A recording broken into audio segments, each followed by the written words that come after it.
I thought the atmosphere was tremendous. All the guys here were positive, encouraging one another, just in competing really well. I thought I did, didn't shoot the ball the best, but I showed that I can shoot the ball. I think what stood out the best was my post defense. I think I was, that's just, in my opinion, I thought I was the best post defender out there today. But just today was a great day. Everyone had a little bit of nerves about it going into it, but we all just, as soon as everything started, we all just were excited for this opportunity. Patric, who have you interviewed so far with, aside from goofballs like us? I mean, actual teams. Just the Pelicans.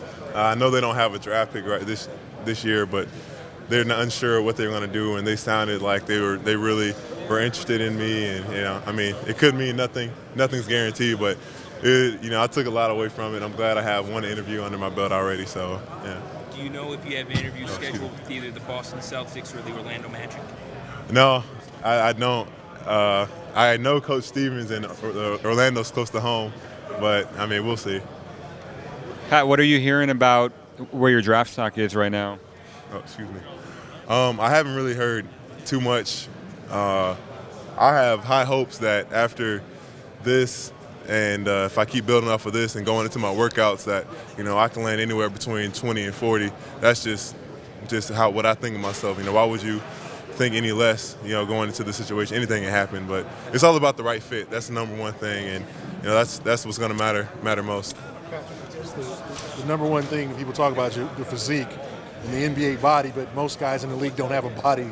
NBA body. Like, when did that start? When did you become kind of a specimen like that? Was it high school? Was it middle school? Were you taking lunch money?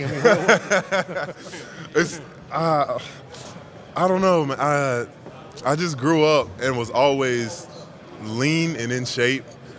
Never. At one point, the first time I got my body fat done at like age 14, it was 2%. I know I wasn't really buff, but it was 2% at that point, and that's when I started trying to gain weight and get stronger and focused on that. And I've just been able to retain this and been blessed by God to give me this great body. So I don't know. It's God's gift. There's guys in the league who stay in the league a long time because they can defend and rebound. Do you kind of look up to those guys? I don't know, Reggie Evans, the guys who have been in the league because they do one or two things very well? Yeah.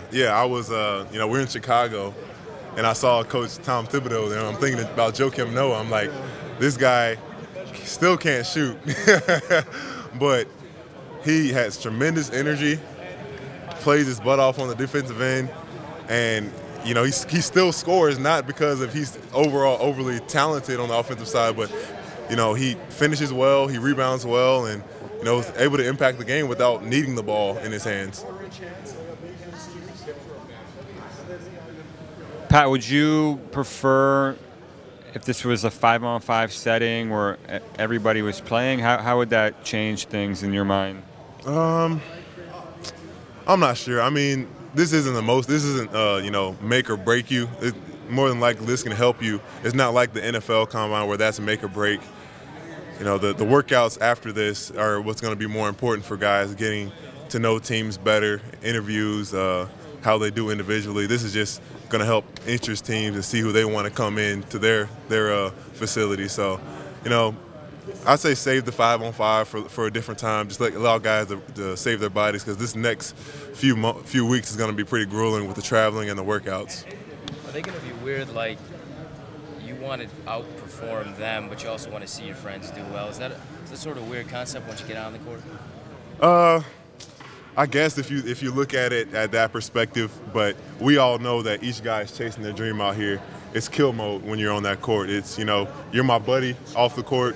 We can have everything in common, but when we're on that court, man, I'm working for food on my plate, for money in my pocket. So, no one's going out there trying to start any fights or anything, but we're fighting for our livelihood and our dreams right now. You guys had such a successful year. Are you surprised that you and your other teammates that are coming out aren't getting or do you feel like you guys are a little underrated right now in terms of the NBA draft? With our system. Under Coach Donovan, the formula was successful in winning. Yeah, we didn't have that many, one-on-one guys on our team, but each guy, Scotty, I, Casey, Will, we played important roles, and we can do so much more than what we showed at Florida.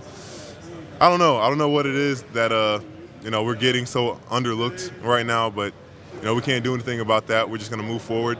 Each guy's going to try and keep working hard. I talk to Scotty and Casey a lot. They're working hard down in Florida and Boca, and I'm doing the same in IMG, and I'm just blessed that I was chosen to be here. Do you feel like the three of them are capable of being in the NBA as soon as next year too, even though they're not at this event? Yes, definitely. I mean, Casey Prather, if it wasn't for injuries, he would have, been a lot more consistent this year. His body was just really banged up, and I really don't understand why Scotty wasn't invited to come here. I thought he proved that he's a top player, but I'm not a person that can choose that. And Will, he's proven that he can guard just about anyone 1 through 5. But like I said, I have no control over that. I think those guys are going to find a team in the summer league, and hopefully they can make a spot if they don't get drafted. Have you talked to Joakim Noah at all through this process? No, I haven't. I should actually reach out to him and see what his words of advice are. I probably should do that when I get back to the hotel. Did he talk to you at Florida when he attended games in the locker room? And I guess just what do you think of him as a player?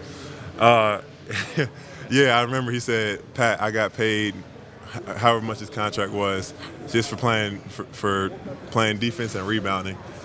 He got the max contract. He's like, man, that's all you got to do. Just find your niche and stick to it, and don't let anyone ever take that away from you. And what do you see as your niche potentially in the NBA? Is it defense and rebounding? I think, like I said earlier, it's all about the right fit. And I think right now, it's there's probably only 3. No, I mean, there's a limited number of guys that can go onto a team right now and impact the offensive side right now. And myself, a lot of bigs are going to go into situations where they're not the go-to guy. So I need to find my role in how I can stay on the floor, which is what I can do. I can defend and I can rebound, and I can run the floor hard. I can, communicate. I can be a good teammate. So I think those are things that any team out there can find as valuable. Has anyone mentioned to you at all? I mean, from a physical standpoint, your body is similar to Ben Wallace when he came into the NBA. Have you ever had that comparison made before? Yeah, I've gotten a lot of comparisons, and why not take the Ben Wallace comparison or DeJuan Blair? I mean, those guys.